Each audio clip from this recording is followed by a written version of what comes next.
I've seen videos of Stevie Wonder catching a microphone stand before. I feel like I've said this but you know Shaq's story. Yeah. Where Shaq got into the elevator at their building and he goes, "What's up, Shaq?" Yeah. I mean, come on.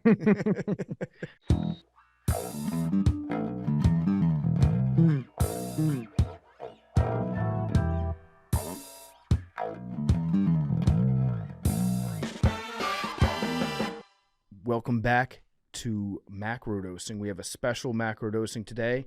It is Monday. It is January the 15th. It is Martin Luther King Jr. Day, as Arian referred to it a couple weeks ago. It is Black Monday.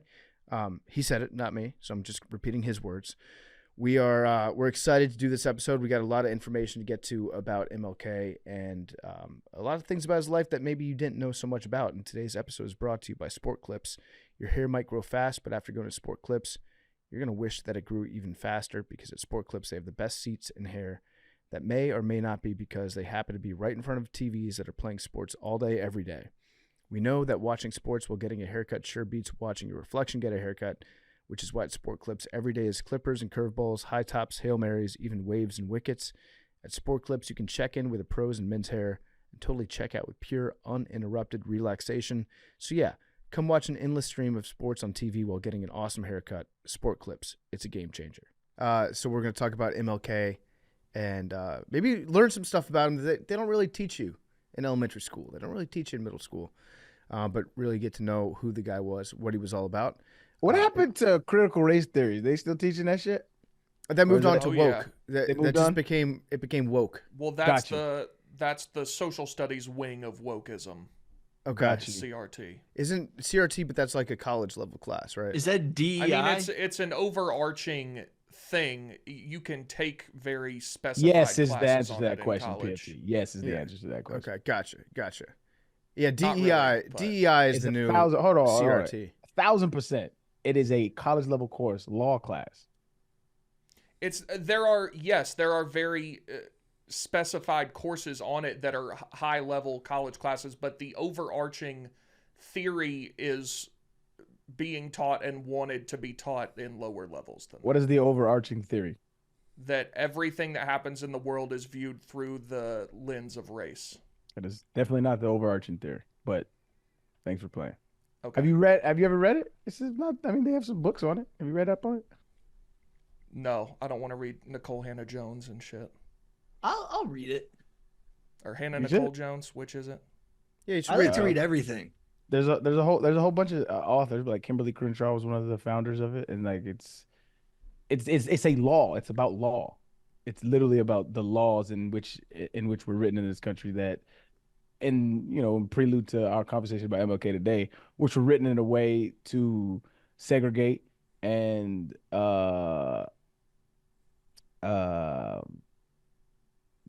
continue the downtrodden of the African American communities. Like that's literally what it's about.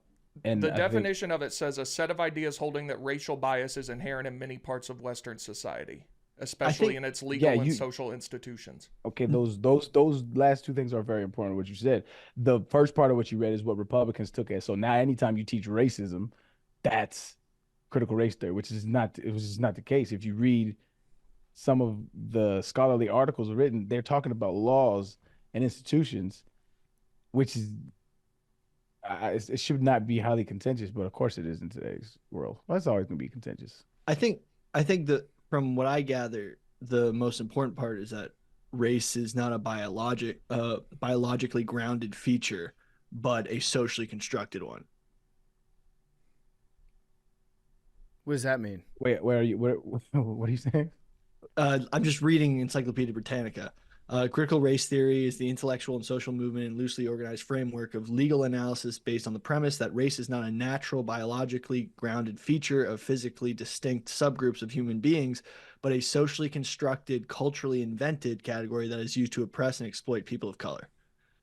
Yeah, I mean, I don't think that is inherent to critical race theory. I think they're just establishing the premise like race is a social construct. Yeah. All right, let's talk about MLK Jr. It's MLK Day next week, which, as we've discussed, was only relatively recently made into a federal holiday. And we talk about MLK in schools growing up. I feel like elementary schools, like second, third grade, that's when they do the MLK stuff, right? Yeah. It's been a while. I don't remember. I think so. And they teach you like a cartoon version of MLK. Yeah. They don't really dive into really what the guy was about. The lessons that you take from elementary school MLK lessons is like, be nice to people, right? Yeah. People used to not be nice, and then MLK said, "Hey, everyone should be nice to each other," and now everyone's nice to each other. That's kind of what I learned about MLK growing up, in terms of like in school stuff. Yeah, I learned a little different, more a radical one. So my father was a part of the FOI, which is the Fruit of Islam, and they are like a subset of Elijah Muhammad, and they were like really staunch like on Black history, and so like growing up, like I learned a different version of him, and also like Malcolm X. Mm-hmm. And so Malcolm X was kind of like villainized until kind of recently, honestly. Malcolm X is starting to be a little bit more revered, but he still gets, especially like in right wing circles, like he still gets like, oh, he was a terrorist organization and like shit like that. Yeah, and it was signed. The bill was signed into law in 1983 to establish a national holiday for King in the vicinity of his birthday on January 15th. And as Arian said, like he was, even at that time, he was kind of vilified by a lot of people that were voting on it. I did not know this part about the holiday. The song "Happy Birthday," the Stevie Wonder version. Happy birthday to you. It's So a if you great have song. any black function, that's usually the one that they sing. They don't do the happy birthday. They don't do that one. It's a great song. Yeah. I think it's a superior birthday song. I mean, Stevie Wonder's, he's goated. Is he blind? That's something that we'll tackle on a future episode. Have we not talked about that? I think we've discussed it. I've seen videos of Stevie Wonder catching a microphone stand before. I feel like I've said this but you know Shaq's story. Yeah. Where Shaq got into the elevator at their building and he goes, "What's up, Shaq?" Yeah. I mean, come on. Anybody He knows also- Shaq's footsteps? He also might not be like completely blind. He might be legally blind. I know think it's been pitched as this guy can't see. That's what it's been pitched at. Yeah. So even if it's that, My understanding of Stevie Wonder is that he can't see at all. right. And then you hear these stories about him, but he could be legally blind. And there's a lot of legally blind people out there that can like recognize you if they look at you maybe out of the corner of their eye, if they have like macular degeneration, or if they can only see out of their peripheral. They're recognized as being blind, but they don't. They don't. I've always heard Stevie Wonder pitch black. Yep, me too. Do you think Ray Charles, they try to like market him as a new Ray Charles, so they like overhyped his blindness? It's a possibility. There were a lot of blind blues singers. There were. I'm just gonna type in Hey yo, blind blues. that's funny though. Like there was a meeting at the record label. They're like, "Listen, this kid has got it, but he needs a He's a thing. thing. He's a thing. Needs some Yeah. pizzazz No, like maybe to him." maybe he was like, as we were talking about, maybe he was like semi-blind, like he was legally blind, and they were like, Threw some acid in his face during the meeting and said, no, not like made him blind, but they're like, let's like give you the Ray Charles feel, where like the okay, that may be totally off base. I'm sorry. This kid's got some promise, but you know what would make him the total package? Get those pesky eyes out of the way. I actually saw a blind guy on TikTok talking, and it kind of fucked my brain up because he was like, people ask all the time, like, "So you just see pitch black?" He's like, "No, I don't see anything." He's like, imagine what seeing out of your elbow. Yeah. He was like, I don't know what black is. He said, I Right. see nothing. And I was like, that's kind of, I like trying to think about that. Like, that's crazy. It probably would be seeing black, but he doesn't know what black is. "Yeah, he Yeah. doesn't have Right. a reference point." Yeah. How would you describe colors to blind people? That'd be very difficult. Like, how would you describe red? Tiger. Well, vibrationally, it is a frequency, so you can explain the spectrum, and I'm not sure that they couldn't visualize it, but they could understand that the light bounces off and emits a certain vibration that your eye perceives as color. You could explain it like that. Mm-hmm. Yeah, you could explain scientifically, but it'd be very difficult for them to have the ability to understand what the like real life output of that was. I think it'd be harder having sight at one point and then not being able to, because like if you've never had sight, and it's like, I mean, yeah, y'all can say that shit. I just don't know what you're talking about. Or it is what it is. Like I'm, content with whatever's going on. You kind of, Yeah, you don't really miss it, but at the same Yeah. time, I think having sight at one point and then losing it would be way easier, because you have the reference point when people are talking about, oh, here's a crosswalk, here's the button that you press. You can visualize it in your mind. Yeah, but I guess it's like it's better to have loved and lost than never to have loved at all. Is that like the same with sight? I think it would be harder because like you would always yearn to see. Yeah. Just off a quick list here, famous blind musicians: Ray Charles, Blind Lemon Jefferson, Blind Willie McTell, Blind Willie Johnson, Sonny Terry, Blind Boy Fuller, Blind Blake, and Reverend Gary Davis. They really lean into the blind thing. There's a lot of famous, very famous African American blind musicians. There's a white rapper, dog, named Blind Fury that used to battle on 106 in Park back in the day. He could spit, yo. He was blind. He used to sit there. I don't know if y'all remember what. Yeah, you might PFT 106 in Park, the Freestyle Fridays. Yeah, on BET. Yeah. So look at a couple of Blind Fury's battles. I think he won this shit. He was nice, dog. His name was Blind Fury. So yeah, the song "Happy Birthday" that Stevie Wonder wrote, that was part of the campaign to get MLK Day passed as a national holiday. And the lyrics to it, if you look at it, it is basically about MLK. It doesn't make much sense. There ought to be a law against anyone who takes offense at a day in your celebration, because we all know in your minds there ought to be a time we can set aside to show just how much we love you. I'm sure you would agree what could fit more perfectly than to have a world party on the day you came to be. I've only listened to the happy birthday. I've only listened to that part of it. I haven't listened to the actual lyrics, but yeah, it's all about, he even says thanks to Martin Luther King. So that was written as part of the campaign to get it passed as a federal holiday. And then there were some people that opposed. Jesse Helms was one of the main opponents of King getting a holiday. He said that it's not important enough to warrant a holiday, accused him of espousing action-oriented Marxism, and criticized his opposition to the Vietnam War. So he had a filibuster against the bill in 1983. He submitted a 300-page document to the Senate alleging that MLK had communist ties. That's a lot of writing to do to get a day off work, isn't it? Like, I'm going to write a 300-page paper to try to make people go to work for one extra day. And racism motherfucker, man. Listen, I'm glad that it happened in January too, because I think everybody could agree we need a day off in January, right? Oh yeah, it comes at the perfect time. Yeah. Couple weeks back into things, and then bam, 3-day weekend. Yep. Shout out. Yep. And in 2017, Arkansas moved the day.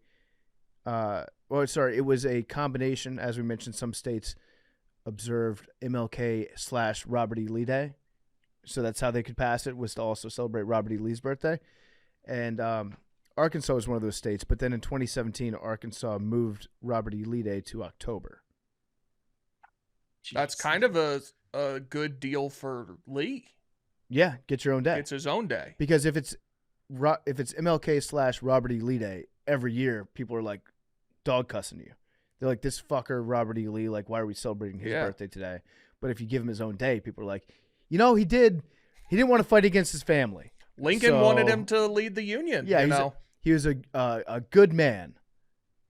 Good man, maybe misguided. I think that's what Nikki Haley would say. That was funny. That was funny, wasn't it? When Nikki Haley, she was asked like what started the Civil War. And Nikki should know because she was the governor of South Carolina. South Carolina, I think, was the first state to secede. Maybe you can fact check me on that. And if you read, like, they wrote a document when South Carolina seceded from the United States, and it was all about slavery. It was like, it spelled it out. You were right. It was South Carolina. Yeah, it's also the first battle. First battle, yeah. It was right outside Charleston, like the fort, right? Yeah, it was at Fort Sumter. Sumter. Yeah. And then Nikki said, like when she was asked what the cause of the Civil War was, and she gave her like long-winded response to it that didn't mention slavery. I think I was like, okay, you've told me everything I need to know. And she was like, what do you want me to say? Like she knew, she was afraid in that moment of saying that it was slavery because people would then get mad at her for saying it was slavery. So she danced around it. And then she said, what do you want me to say? What do you think? He's like, I'm not running for president. It's a good answer in that moment from that guy. Vivek had a baller TikTok the other day where it was snowing a bunch in Iowa, and apparently a lot of the candidates canceled their events. Yeah. And he said, if you can't handle the snow, you can't handle being the leader of the free world. My events are still going on. I was like, hell yeah, brother. Love that. That's a Put fair people in point. danger. Hell yeah. Fair point. I was expecting him to say, like, look at all this snow. Where's global warming? Good one. That would I'm saying that would have played. Whatever. When is it next Tuesday? Next Tuesday it's going to be like -3 degrees. No, I meant the Iowa caucus. yeah. But yes, here it is. You want to talk about what teed off's going to be next week? Things are about to get bad. It's about to get real in Chicago. Bad. It's so Friday. It's snowing 6 to 8 inches. Perfect amount of inches. Right. And then Saturday, some would argue too many. And then Saturday starts a string of the low Saturday's 0. Sunday, low is -7 with a high of 5. Monday, the high is 0 with a low of -5. Tuesday, 2 degrees. Wednesday, 7 degrees. Thursday, it gets up to a balmy 18. And I mean, we're just in for it from there. It's just single dig. A high of 0 is so I don't bad know to what look I'm. at. You just got to know how to dress. I'm not. I don't have clothes for that. There's no You way just to wear dress. pajamas underneath your pants. It's kind of fun. Billy, so I think a lot of people that moved out to Chicago from New York have your exact same perspective, which was like, I've done winters in New York. We got through it. It wasn't so bad. And for the most part, that's true. Like New York winters. No, New York they're doesn't not get easy. that cold. I'm talking about where I went to college used to get routinely -20, -30 sometimes. It's going to be Yeah. bad. Yeah, dude. One time we thought that the way we were scanning into buildings, the lowest operational temperature of the locks was higher than the estimated temperature. And we thought that none of the locks were going to work if it got that cold, and we wouldn't be able to get into the building. It was so cold. That's crazy. -30 is as far from freezing as like 95 degrees. That's crazy. That's that's right. shit. Yeah, you're right. I can't do that. It wasn't actually -30. It was like -27. Okay, what was it really? What was it really? And -30 sounds harsh. Because if it's -30 and Billy's doing a fact update on that to amend it to -27, like nobody out there would be like, Billy, you're full of shit. It was only -27, not -30. Yeah, most What people was give the you that actual benefit of the temperature, doubt Billy? if you round it down. I remember the exact thing was -27. That was the Okay. temperature that was the operational.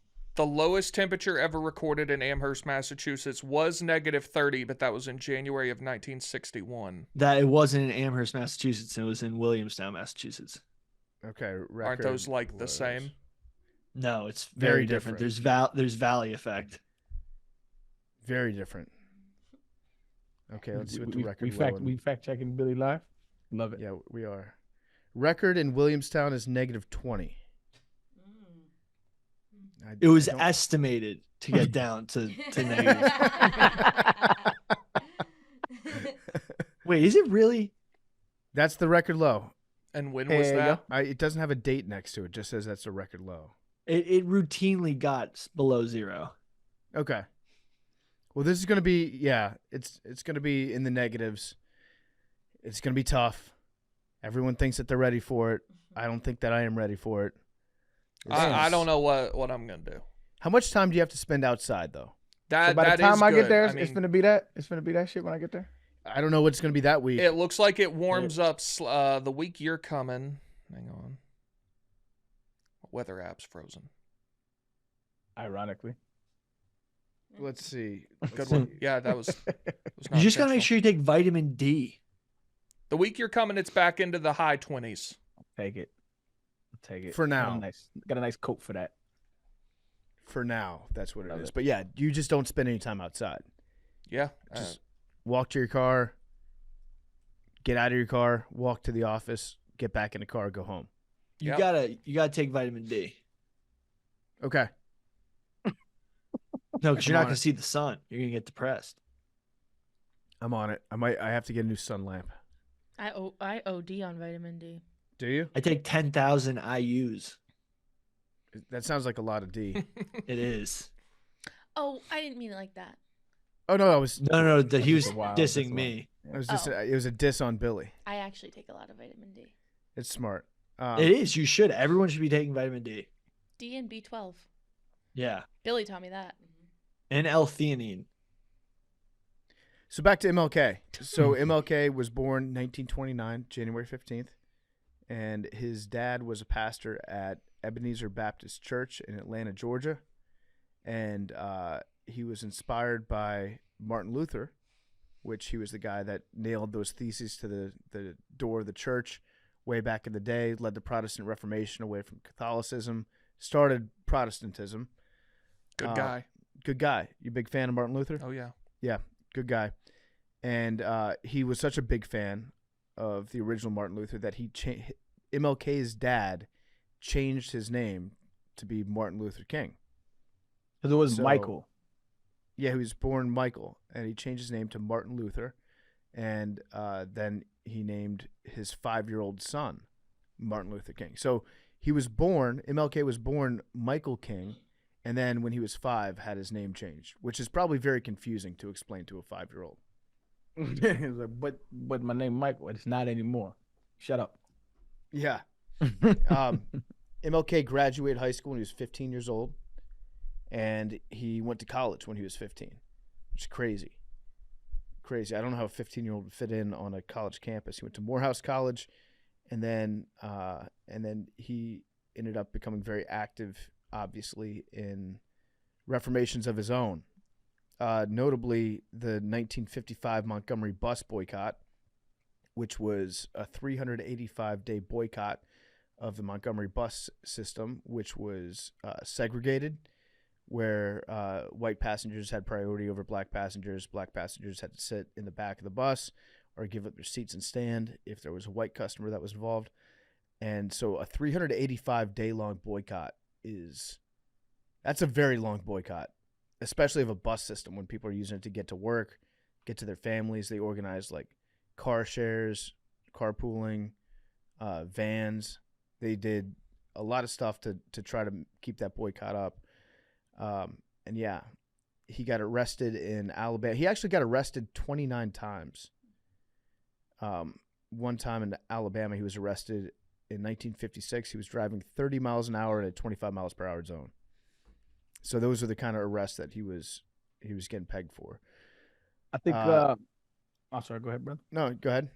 I was gonna say. I think this is where I think is the crux of the misinformation that gets spread about MLK. I wouldn't even say misinformation. I would just see the misrepresentation of MLK and what he actually stood for. Because a lot of times he's heralded in today's society, but he was not well liked when he was alive. I think when he died, it was around. They did a Gallup poll, and I think his favorability was like 30-some%, something like that. Mm-hmm. Whereas now, if you poll them, they did poll black and white folk, right? So like now it's like 100% black, obviously, but I think it's like 90-some% white people view him favorably, which is hilarious. But I think he gets he's like the poster boy for peace, kind of like a Gandhi or whatever the case may be. But a lot of his ideologies is the reason why he was disliked so much. He was, by today's standards, considered a radical. So I think the Montgomery bus boycott, that whole scenario, which landed him in jail, I think produced one of his greatest works, which I think is much more powerful, much more substantive than his "I Have a Dream" speech, which is what he's heralded for, and what you'll see Republicans utter every single time when he gets mentioned. And so it was in response to the Montgomery bus boycotts, and it was what was it called? A call to unity. Was that called? Yeah, a call to unity. 8 clergymen in Alabama put out a call to unity in a newspaper in Montgomery, Alabama, and I just want to read some of it, just kind of show you the what and why Martin Luther King felt like he had to respond to that. And so one of the things that they said was it was like a 7-point thing, and it was all clergymen that wanted to respond to the reason as to why MLK landed in jail and the bus boycott, and it impacted that community fiscally. Like, people not taking buses messed with the economy, right? And that was the whole point of the protest. But it was 7 points, and this is a call to unity. It says, so 1, that hatred and violence have no sanction in our religious and political traditions. Super wrong. 2, that there may be disagreement concerning laws and social change without advocating defiance, anarchy, and subversion. 3, that laws may be tested in courts or changed by legislatures, but not ignored by whims of individuals. 4, that that constitutions may be amended or judges impeached by proper action, but our American way of life depends upon the obedience to the decisions of courts of competent jurisdiction in the meantime. 5, that no person's freedom is safe unless every person's freedom is equally protected. 6, that freedom of speech must at all costs be preserved and exercised without the fear or recrimination or harassment. 7, that every human being is created in the image of God and is entitled to respect as a fellow human being with all basic rights, privileges, and responsibilities which belong to humanity. So that was put out in a newspaper in Alabama, in which Martin Luther King had just got arrested from. And so Martin Luther King rarely addressed his critics or criticism. And so this produced, like I've said, one of, I feel like, the most powerful thing that came from Martin Luther King, which is the letter from a Birmingham jail, which doesn't get quoted a lot, right? And I'm just going to read. It's very long, so if you have an opportunity to read it, I advise you, if you want to get a true sense of who Martin Luther King was and not the Republican version that they like to proselytize him as. This is more, and his latter works too, but this is more indicative of who he was as a human. And this is just the excerpt. And part of it says, first, I must confess that over the last few years, I have been gravely disappointed with the white moderate. I have also reached the regrettable conclusion that the Negro's great stumbling block in the stride toward freedom is not the white citizens' counselor or the Ku Klux Klanner, but the white moderate who is more devoted to order than to justice, who prefers a negative peace, which is the absence of tension, to a positive peace, which is the presence of justice, who constantly says, I agree with you in the goal you seek, but I cannot agree with your methods and direct action, who paternalistically feels he can set the timetable for another man's freedom, who lives by the myth of time, and who constantly advises the Negro to wait until a more convenient season. To a more convenient season. Shallow understanding from people of goodwill is more frustrating than absolute misunderstanding from people of ill will.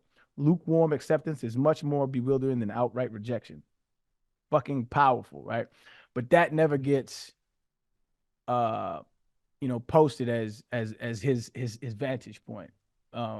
It always the content of the character and yada yada yada. But he was vehemently always talking about white supremacy. He was really always talking about the establishment, the institutions of racism, and how and why we needed to, and why I feel like he was killed. And we'll get into this deeper in a little bit. But why I feel like he was actually killed was because he started getting into the economic situation of Black folk in this country. And if you look at COINTELPRO and what their order of operation was, I forget who was the president that did it. Was it J. Edgar Hoover? He was, in charge of the FBI. So they labeled Martin Luther King, who had communist ties. They thought he had communist ties, which Martin Luther King was not a communist. He was probably more of a democratic socialist. But he started to realize that the economic positions that Black folks found themselves in America could not, like, you cannot have rights without having equality economically. And he even said, he had a quote that he said, it's of no use, and I'm paraphrasing, but he said, it's of no use being able to sit at a lunch counter table if you can't afford a burger. So in the latter years, after he got some of the legislation pushed that was the goal, he started to get more into the economics of it. And when you look at COINTELPRO and how they killed Black Panther Party members, I feel like it was the big reason why when you start trying to change economic systems of communities, that's when I feel like the government traditionally has stepped in and took an evasive action. And so, jumping a little bit backwards, uh, he also had quotes where he says like, no one should be forced to live in poverty while others live in luxury. So he was not a capitalist by any of the sense of the imagination.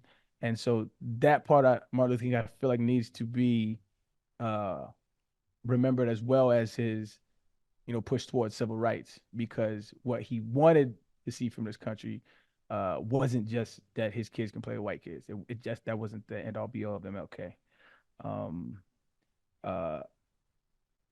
When you start looking at his transgressions, and this is kind of what we were talking about earlier with statues and stuff, this is a prime example of that, where the FBI had wiretapped a lot of Martin Luther King. I'm not jumping ahead, PFT. I don't want to. You're good. Ruin your timeline. You're good. Yeah. So the FBI wiretapping MLK, they found out a lot of he was like very promiscuous with infidelity, and that was a big part of what COINTELPRO wanted to do. Was they wanted to disrupt social movements by discrediting them to the public, and they found a letter. They wrote a letter. The FBI wrote a letter to Martin Luther King, which he described as basically them telling him to go ahead and kill yourself. They don't view it like that, but he did, and everybody else did. And when you start to like unpack all of the surveillance and all of the documents that are still unsealed to this day, and I think they're due to be released in 2027. In 1977, Judge John Lewis Smith ruled against Bernard Lee and Southern the SCLC, which Martin Luther King was a part of, in a lawsuit that ordered that King files be sealed for 50 years. In 1983, Jesse Helms, he attempted to open the files, the one that didn't want the MLK Day to be, in his attempt to like incriminate him and then prevent the establishment of Martin Luther King Day as a federal holiday. He was denied by Judge Smith. The documents are sealed until 2027. Among these are the FBI file called Merkin for Murder King, the official designation of the Martin Luther King assassination investigation, and information about how the FBI through COINTELPRO targeted him while he was alive. And so later on, this is 2005, 2006, the MLK Records Act was a proposed legislation that would release the United States government records pertaining to the life and death of Martin Luther King. Versions of the law have been proposed on multiple occasions, and but again, they always rule against it. So 2027 is when they're supposed to be releasing the files. So that's coming up here soon. So it's going to be very interesting to see kind of the unveiling of that and the events that transpire, because it's going to set off a time bomb of a whole bunch of shit, and it's going to be interesting. I have some predictions about that. Shoot. I think what's going to happen, we're going to find out, because they definitely did some like dirt digging on him. Mm-hmm. We're going to find out some things about his personal life that, were never really intended to be public. Things about affairs that he might have had, things about the government potentially honeypotting him and setting him up with somebody to get dirt on him and blackmail. We're going to find out that he was not a perfect human being, and which is, it's not fair to him that we've been taught about MLK as being like a perfect guy, right? Like right. Growing up, like what I was talking about in elementary school, you learn about him as like the best person ever, no faults. He's almost looked at as a deity. And we're going to find out that like every other person, he had faults in his personal life. We're going to find out that the government tried to set him up. The government was conducting surveillance on him. The government probably has some files where he met at some times with people that were on their lists of like known communists in America. I predict that there's going to be a lot of dirt that the FBI was gathering on him at the time that's going to come out. And I'm also going to predict that the FBI did in fact try to kill him and tried to persuade him to commit suicide. There was a letter that the FBI sent him in 1964 saying, "No person can overcome facts, not even a fraud like yourself. Lend your sexually psychotic ear to the enclosure. You will find yourself in all your dirt, filth, evil, and moronic talk exposed on the record for all time. I repeat, no person can argue successfully against facts. You are finished. King, there is only one thing left for you to do. You know what it is. You have just 34 days in which to do this. You are done. There is but one way out for you. You better take it before your filthy, abnormal, fraudulent self is bared to the nation." So they were trying to get him to kill himself. They probably tried to kill him, or at the very least to disrupt his activities he had going on. There's going to be a lot of bad stuff that comes out when those files are unsealed. Yeah, it's going to be audio tapes. That's the thing that I think is going to be the most chilling, and why I feel like it's going to be like, I don't know, man. It's going to cause a lot of civil unrest, because it's kind of like known. If you know anything about Martin Luther King, you understand this history, right? But it's kind of like the Ray Rice situation, right? The NFL fined Ray Rice and by sitting him down for 2 games, but when the tape came out, they suspended him indefinitely. People can understand the accusations levied, but when they hear it for themselves, it's going to be tough. And it's also tough because, like, I think it's Bernice King, his daughter. She's active, in politics, and he has children and a lineage, and to hear that, from your father, who is heralded, it's going to be a tough thing all around, but it is the reality of the situation. Have you guys looked into the Birch Society? I mean, the John Birch Society. I know a little bit about him, but what do you know? So, if we want to get into his assassination, I think that's who killed him. Yeah, well, there are some theories about his assassination that James Earl Ray was not the driving force behind it. He did not act alone. There was some evidence that was questioned at the trial about whether or not that was actually his gun that did it. I think I read that he met with MLK's kids at one point in 19. Yeah, here we go. Yeah. King's son Dexter met with Ray in 1997, argued for his case to be reopened. Coretta Scott King believed that the mafia, as well as local, state, federal government agencies, were involved in the murder of her late husband. She praised the result of a 1999 civil trial in which a Memphis jury decided that the killing was the result of a conspiracy and that Ray got the blame for it. So James Earl Ray confessed to shooting him when he was threatened with the death penalty if he did not confess, and he was like, "Okay, I'll confess." I don't know too much about the facts of the case to say like whether or not it was actually him that pulled the trigger, but my guess would be that it was him that pulled the trigger. But there were other factors at play influencing him and asking him to take King out. That's my general understanding I haven't dived into the details about it at all. I mean, I went into the weeds about it. James Earl Ray definitely was involved. He definitely did it. He wasn't a patsy. He was trying to escape to Rhodesia, and which at the time was like at the height of its apartheid. Like, he was definitely ideologically wanting to kill King, but apparently, so there was an FBI agent who said there was a diner owner who claimed that he was involved in it, and he was right downstairs from the motel room that he shot King from, but that guy's been totally disproven and was looking for money once he found out that if he told his story, you could get monetary payment from whatever television show at the time he wanted to report it to. Mm-hmm. But this one, which was an FBI agent called Wilson, who said that he got a piece of paper and documents from James Earl Ray's car, claimed that he had a piece of paper with Haroldson L. Hunt, who's the grandfather or great-grandfather of the current Chiefs owner, who he had his number he had this guy named Raoul's number who James Earl Ray claimed was his contact and everything, as well as Lyndon. Wait, let me see if this is exactly right. Yeah. So yeah, Rule's number, and then if you look it up, he's part of this John Birch Society, this Hunt guy who tried to get Lyndon B. Johnson elected. So these guys have a ton of money, this John Birch Society. They exist to this day, and they just want to enforce super conservative ideals and like super far right ideology.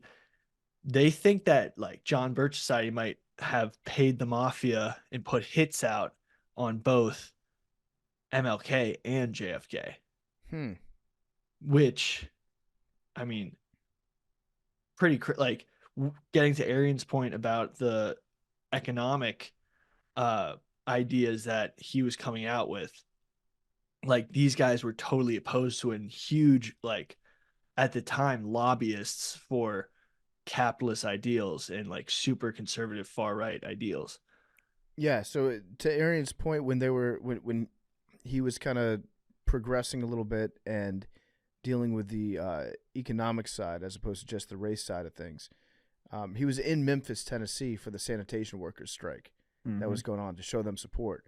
So is the people that picked up garbage, people that worked in the sanitation department of the city of Memphis, predominantly black, definitely no doubt about that. But he was trying to get them to organize and to lend them support, and he was taking on more of these causes that were more of like supporting poor people. He actually had plans after the "I Have a Dream" speech in the March on Washington. He had something called the Poor People's Campaign, which is he was trying to unite Southern blacks, Appalachians, Native Americans, Chicano migrant workers, and he wanted to get them all together to live in D.C. on the National Mall, like set up camps. So he wanted them to be more visible, not just minorities or African Americans, but poor people in America. Wanted to bring them together, show them, put them on a stage in our nation's capital where they're just camping out to raise awareness for the struggles that poor people are going through, especially given the Vietnam War, how that disproportionately affected poor people across America, and kind of raise awareness for all that. War in general, as always. That's yeah. and all, like some of the ideas he espousing, like so, like this is why I feel like one of the reasons, because he's garnering a lot of respect, but he was very unpopular because anytime you go against this economic system, this is what happens, right? They call you radical. They start, saying you're inciting violence, shit like that. When you start organizing with labor unions, stuff like that, he was an advocate for universal health care. He was an advocate for a living wage.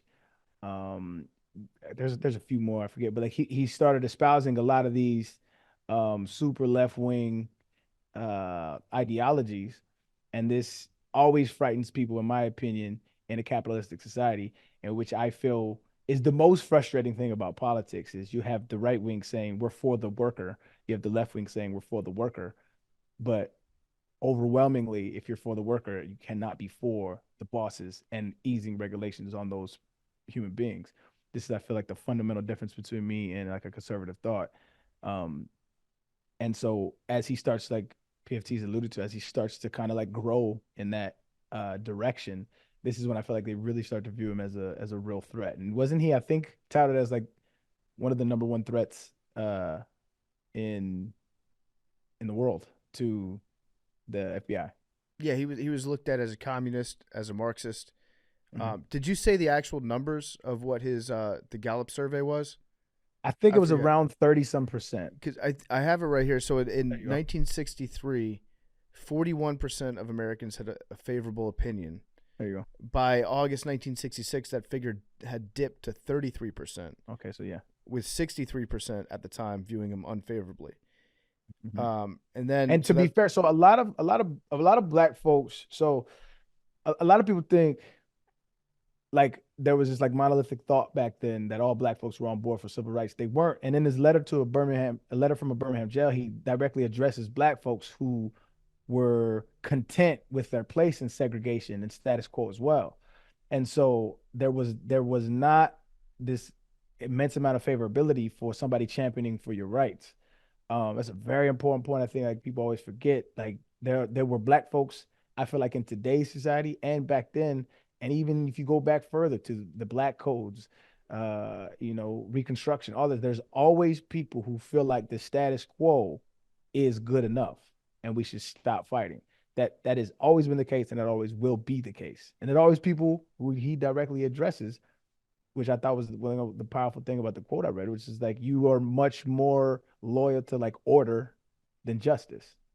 And that's to me, that's a sticking point that I remember MLK for. Yeah. And yeah, at the time he had very, very low approval ratings nationwide. And then in August 2011, 93% of white respondents said they had a favorable view of MLK. Do you know what the number of black respondents? Do you know what the percentage of them? On it. It was 100%. Yeah. Nobody said no. You can't get 100% on anything. Anything. Yeah. Anything. MLK, good. Thumbs up. Yep. 93% is basically 100. I would love to talk to the 7% though. Like, what's the beef, man? What's the deal, though? The 7% that had the balls to say no. I was going to tell a pollster that. Yeah.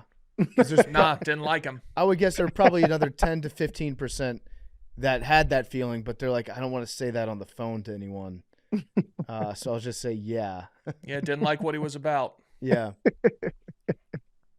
But yeah, the Poor People's Campaign he was starting, kind of like Occupy Wall Street. Whatever happened to the Occupy Wall Street movement? I think they're Go ahead. They're just the Chaz now. They're the people building their own city in Portland. I think Occupy was a little bit different though. They got cleared out by the NYPD. That was before police brutality was. I went down there actually. Mainstream. What was it like? I didn't because I wasn't. I don't think I was as aware of what the cause was, but I was aware something was going on. So I didn't really know. So I was going down there just like talking to people, and it wasn't like chaotic by any means. But it was just interesting talking to different people. Some people were just there because some people had a lot to say. Some people were kind of just seeing what it was all about. So I mean, it was just like a gathering of people. I didn't really gather much from it other than that. Arian, maybe you can speak on this a little bit because there was also criticism of MLK from other black leaders at the time that called him a modern day Uncle Tom. Oh yeah, Malcolm X said that in an interview, and Malcolm X is looked at as being like more militant than MLK. Thought he was being too soft. MLK probably he was getting it from all sides because he was criticizing some black people, saying you can't be happy with your station in life. He was criticizing entire systems, but he was also getting criticism that was even more militant than he was in those regards. So yeah. Maybe you can speak on what you know about that. Well, yeah. So I mean, I grew up under the tutelage of that thought, right? Reading Elijah Muhammad, Malcolm X, stuff like that as a kid, that became my framework into how I saw the world. So it is probably why I view things in a little more radical notion than the majority of people. That, and I didn't grow up like in a Christian black household, so very different worldview. So like when I was like, for instance, like when I went to Tennessee for the first time, it was my first time in the South. It was the first time I really ran into like Southern black folks who came from that.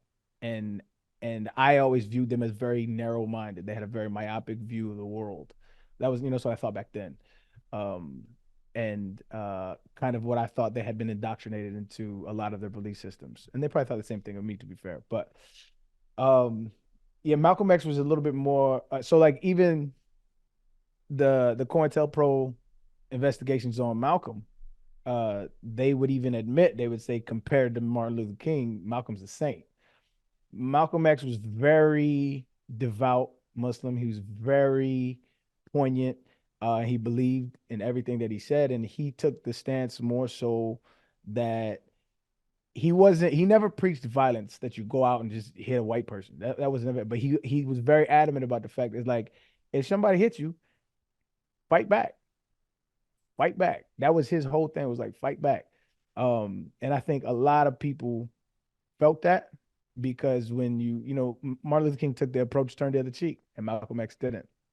And I think uh, in that time when you see people that you love beaten by the police, killed, lynched by mobs with no repercussions, uh, mothers, brothers, sisters, fathers hung or hanged on trees, shot, killed, houses burned, churches burned, mosques burned. Um, they were of the mindset, fuck that shit. Like, you know what I mean? Whereas Martin Luther King was like, we need a more systematic approach, and this is the way to do it. They were not the Muslims in that era were not they just didn't have the same worldview, and so they feuded a lot. I think they only met like once or twice, if I'm remembering correctly. They didn't really meet that much. They just differed in ideology on how to empower the Black community. Malcolm X wanted to empower you through the actions that you took as far as defending yourself, historical knowledge. Martin Luther King was more so passive about it. And like I said, I grew up in a household that leaned a little bit more towards Malcolm in the 90s. Looking back, 2020 vision is always, 20 hindsight's always 2020. I think there was a place for both because I think there's parts where you just couldn't be aggressive, and you kind of had to take that notion, and I think they both played their role really well. But yeah, man, I I'm a Malcolm dude. Like I love Malcolm X, man. If you ever get a chance to read his autobiography, it's amazing. From Detroit Red to Malcolm, it's a great story. Also, COINTELPRO, it's deep, and his exodus out of the FOI is fascinating as well. Yeah. There was I think it was an HBO documentary, not a documentary, like a movie that they did about him. I want to say 20 years ago or so. Also, Denzel played him at one point, right? Yes, which is a dope movie. I think that's the biggest thing too. Is like Malcolm X got a lot of like where he'll get a lot of flack because he called a spade a spade. He called these white people devils that were, and he was very adamant about like there are white people who are my brothers and sisters that aren't. He's like, but he like the verbiage in which they used Martin Luther King was not a fan of, right? He was like a Christian, and he didn't really believe and he like that's what I said when he started to grow. I think he later started developing the terminology to call out white supremacy, but he did it in a very subtle way. Malcolm X was my like, yo, these white people are devils. Like he would just straight out call it like that. And Muhammad Ali was of the same ilk, but I think he was more revered because he was an athlete. Yeah, Muhammad Ali also very popular later on in his life. Not so popular when it was happening. Nope. At all. We can talk a little bit about the assassination and the aftermath.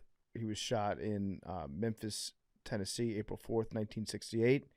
He was there to support the sanitation workers, and he had bomb threats. A couple years before, he had been stabbed in his heart by a mentally ill black woman that came to meet him at one of his book signings. He almost got killed, actually. It almost pierced his aorta, and he recovered from that. And he was receiving a lot of death threats, a lot of, hey, you should kill yourself letters. And he gets to Memphis. He's staying at the Lorraine Motel. He was in room 306 at 6 p.m. He was outside, and on the balcony, he was shot. He was pronounced dead an hour later. Jesse Jackson was there. And after the assassination, there were riots that took place. His family called for nonviolence after his killing. It was a breaking point for a lot of people across the country. There were riots in a number of major cities with significant black populations in Washington, D.C., New York, Chicago, Baltimore, Kansas City. They had some of the largest riots there. And in the 10 days following his death, nearly 200 cities across the country had looting, arson, or sniper fire.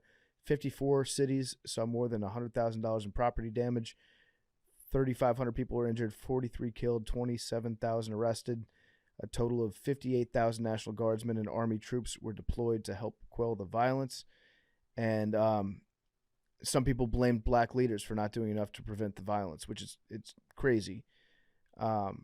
Baltimore, the riots there cost about $90 million in today's money, and their governor Spiro Agnew, who would later go on to become Richard Nixon's vice president, he blamed it on the black community, and he called it circuit riding, Hanoi visiting, caterwauling, riot inciting, burn America down type of leaders. And Nixon liked that. And so Nixon was like, yeah, I like the cut of this guy's jib. He's going to be my vice president. But yeah, people were very upset. It seemed like at this point in American history, like imagine living through the 60s. It would have been crazy how many people got killed. Like how many prominent people were assassinated in the span of about like 5 years. That, and we landed on the moon. Shit, Yeah. wow, it's a wild time. The That's height still of like disputed. But. it is. Here you go, man. But at the height of like, psychedelic drug uses, or was that the 70s, huh? I I think think it started in the 60s. Yeah, No, it started in the 60s. Yeah. That was just The wild late time. O's. Yeah, I have a The family Beatles. member, a close family member of mine that moved to San Francisco right before the Summer of Love, and he lived on Haight and Ashbury, was it Ashbury? I think it's Ashbury. But that's like the epicenter of the psychedelic movement, hippie movement at the time. That's like ground zero, and he was in a building at that intersection. I was like, how cool was it? He was like, that was the best year of my life. no doubt about it. Was Must've been- the summer of love the summer of 1969? I believe so. Should have been. Yeah. Free love. Oh, 67. Mm, Damn. they dropped the ball on that Yeah. Yeah. Couldn't hold off. one. America just fucked their brains out for a year. Came early. There have been some questionable modern day tributes to MLK. Maybe my favorite is every year when the FBI tweets out like Happy MLK Day. And then Goofy. Just watching the ratio come in on them. The race every year too. It's amazing. In 2021, Time Magazine, along with Fortnite, created a virtual space where gamers could experience MLK's "I Have a Dream" speech in its entirety, in a re-imaged version of DC that allowed gamers to visit museum-like exhibits that tell the story of King's speech. By completing the experience, gamers could unlock a special spray that they could use in Fortnite matches. Whereas Fortnite has done similar events with concerts and brand collaborations, incorporating historical moments and important political movements struck many as bizarre and dystopian. While that sounds really stupid, I think their heart's in the right place. I don't think it does. it just sounds kind of funny. ridiculous. But like when It's- you think of how many kids play Fortnite, like that was probably a pretty good thing. A lot of Yeah, kids I- probably learned.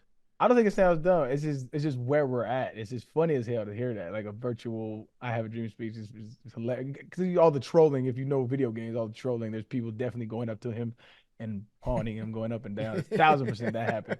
But yeah, that's where we're going. Shit, that actually makes a lot of sense now that I'm thinking about it even in depth. Reenact a whole bunch of historical events virtually. That would actually be fire. Just to put you back in that time frame and see what's going on. Let you hop around. That'd be What- fire. What historical event would you like to see Fortnite reimagine next? The building of the pyramids, that would be lit. No That one would be- knows. That would be sick. Here he goes. No one knows. I mean, Space. literally, no one knows how exactly they did it. We have a really good idea. Not really. Yeah, we do. No one can give me a straight answer. Not that you accept. Yeah, Club what- Penguin was the original like metaverse. People were. I don't know what that is. You guys don't remember Club Penguin? I do, Billy. Don't worry about that. Yeah. Club It was, Penguin. it was like an open world And you were computer game where everyone was a penguin, and then kids would go in there and just start saying the craziest shit possible, and you'd get banned. All right, so yeah, like any other, like a Halo lobby. Yep. Yeah. no, but it was no, all, you like, could have your own typing. house. You Okay. had, So It's like, like little it's like pets. it's like Mhm. Minecraft or like Roblox, something like that. Yeah. Kinda. Or Pop Tropica. What historical event would you want to be in a simulation for? Everybody else, though.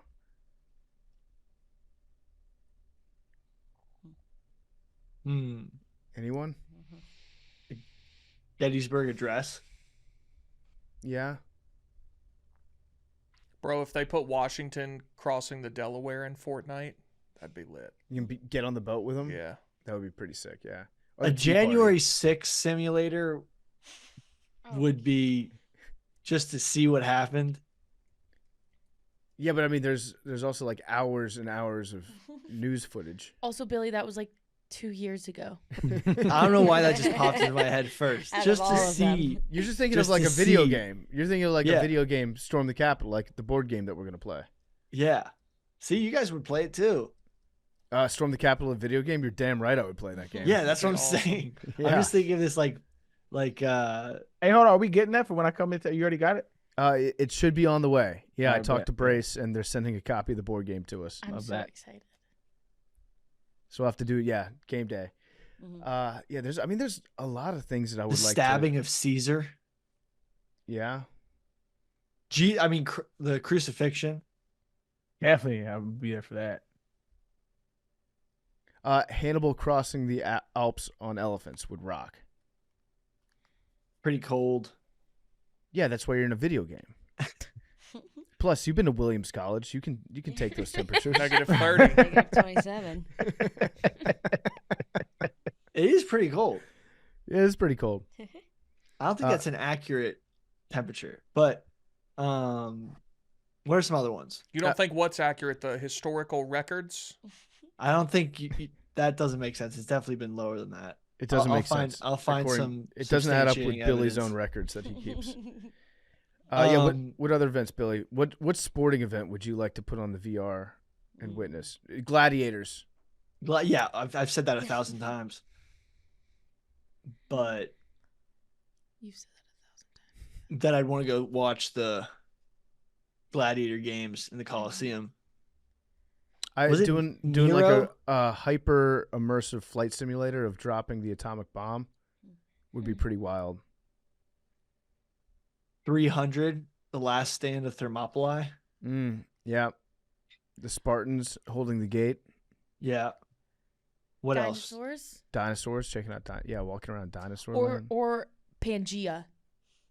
Pangea. No, that kind of sucks. That's just like a weird, inhospitable environment. What about Woodstock?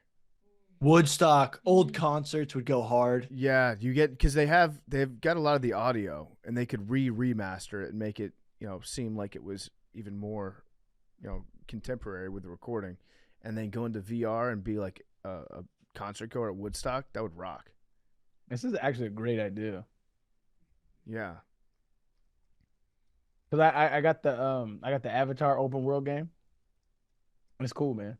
I didn't get know to- there was an Avatar game. You wouldn't. Not a It's fan. open world. Is I it console? play video No games often. I disrespect, feel like brother. I No- would know that. No disrespect, brother. I just don't think you're an avid Avatar fan like that, though. You know? I'm not, but I feel like that would have come across my radar. Yeah. Well. Oh, it didn't. just came out. Yeah. But anyway, it's really dope. It's really dope to just like traverse Pandora, man. It's really dope. You got missions and do shit like that. I think this is a great idea. You just have like a laundry list of historical events. You could just go visit open world. That's should we kind of fire, man. It'd rock. Yeah. Is there online? Pandora? I don't know. I don't know. Boston Tea Party. If there's online and you can play cross-platform, I'll get it and we'll play. I will have an answer for you after this episode. I'm looking. Wait, I'll be right back. Okay, All right, Billy's Billy. gotta go. Let's do some. voice Abraham Lincoln's assassination. Like the whole thing's just an opera. and Yeah, then, you just like, want to see the play. Was it My American Cousin? it ends with a bang, you know? I like it. I would want to go back in time to be in the press box of Neyland Stadium on Valentine's Day. I do wish I could go back and watch Arian play. You Yes, could do me that too. though. Yeah. You were alive. They- I know, but I wasn't like tuning into like Tennessee games when I was 8. They had cameras. They had HD. No, but I mean like in person, like real time. Like if I could be in Neyland while Arian was playing, or at Energy. Was it Energy when you were there? No, wait, don't say what it was. I'm trying to remember. It was something different. It was Reliant Stadium. Damn, how you know that? It's one of my useless knowledge.